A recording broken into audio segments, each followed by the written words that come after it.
Hey everybody, I'm sure glad you've come in to our teaching corner and talking a little bit different subject today than our normal. We're going to start talking through the force dryer repair and some other pet dryers as we move forward.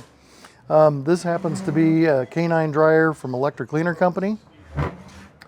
These dryers come in a lot of times with notes that are not overly clear about why they sent it to us for repair.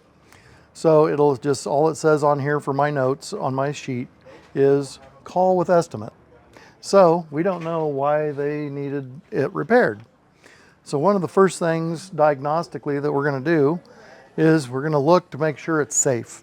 We want to make sure that there's no bare wires, things that are sticking out or obvious that there's a problem. We're going to plug in the power and then we're going to just run the dryer. Now this is quite loud, so I won't be able to talk while it's doing it, but I want you to listen to the motors. And this is just kind of our first layer of diagnostics, is just audibly listening to what it's doing. So this is the back motor first. I'm going to run it. And we're going to listen to it as it winds down. And we can hear just a little growliness out of that, but nothing terrible. Fairly normal carbon brush noise as it slows down. Now we're going to do the front motor. And I don't know if you can hear it, but we could hear some electrical sparking. And if my sinuses worked better, I probably could smell some electrical burn right now. And then if we listen again,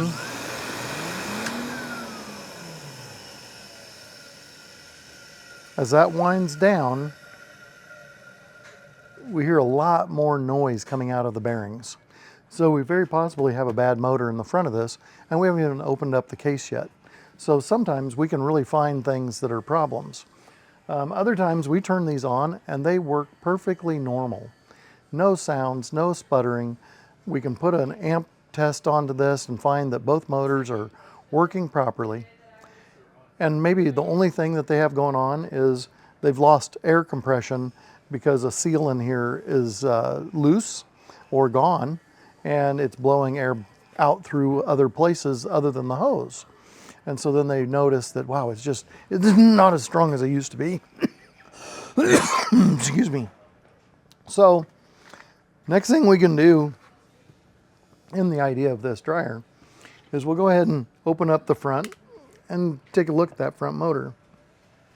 And this one has a Phillips screw in it. That's a replacement, and it's a little self-tapper that they have in here. And let's see, I didn't put a tray over here, so we're gonna use a tray that's right there. We got the filter. I'll pop it off and we'll put our screws in there so we don't lose them. I'm gonna stand it up. Now this is a traditional screw that comes in the machine, and it requires a square bit. Now let's see, this is a number 5, it says on it. So a number 5 square bit. And we're gonna lock that in here. And we'll back this out. Now you can use a slotted screw on these, or screwdriver as well, but that's kind of old school, right? We don't necessarily want to go there if we don't have to. There are 2 of them that were original screws. A lot of times what happens is when we tighten those screws up, they're pretty small, and the threads will pull out. It's just going through 2 layers of sheet metal, one of which is oversized, the other is what's going to thread. And so it's really easy to have those stripped out.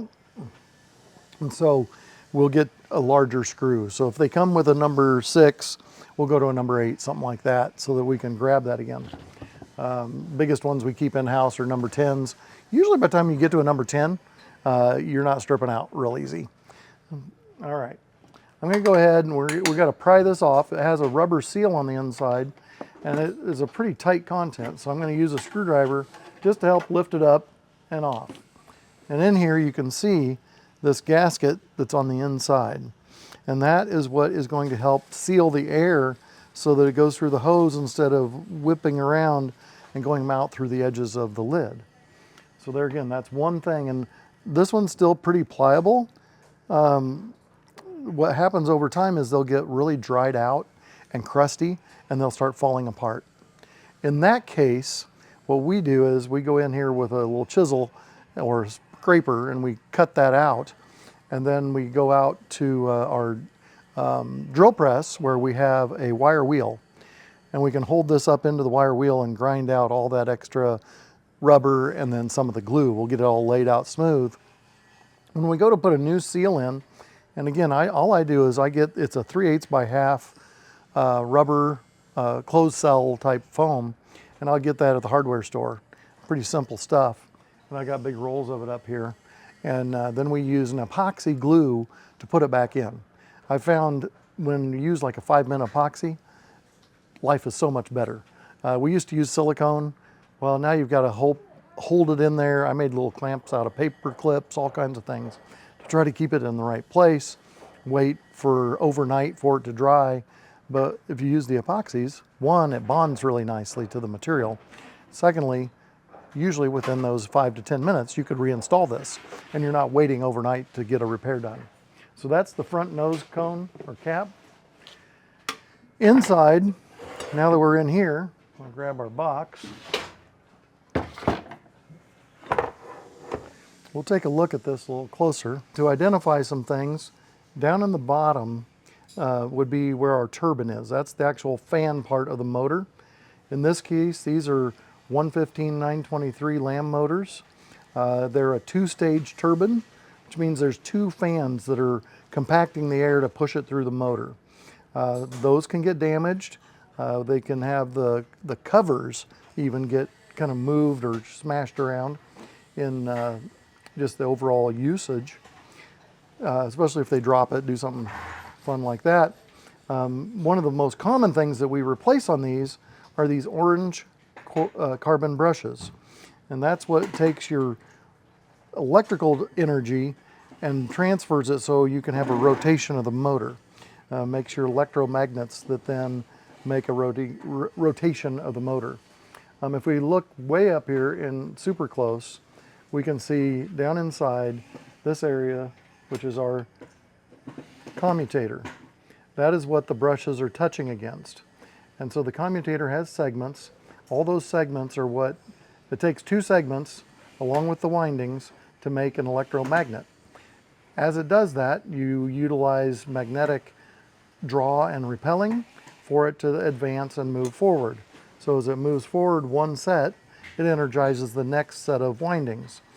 Eventually, you start doing that and it rotates. And that's as simple as an electric motor really works. And so this, originally, you can see the tall points. I should have kept my little pointer. Right here and back here, you can see how high that copper is and how much wear this dips down in with. That's almost, well, 3/32 or so of material that's gone. And so a lot of times what will happen is that the edges of this won't allow the brushes to seat as well as when they were new. And so we'll get a lot of sparking and arcing out of that. The other thing that can happen is a very common issue would be that we'd get from shampoo, dander, all the other things that are in the air getting pulled through here and it gets baked onto the surface.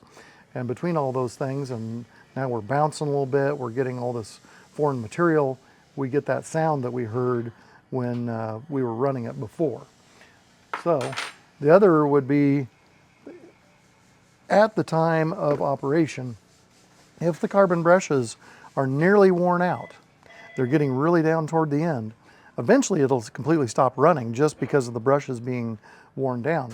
But at that very kind of last few hours of operation, they can start arcing there as well, and we'll get that smell. The other thing that people really appreciate about that is more carbon gets released, and you can spit nice black dust out at your dog.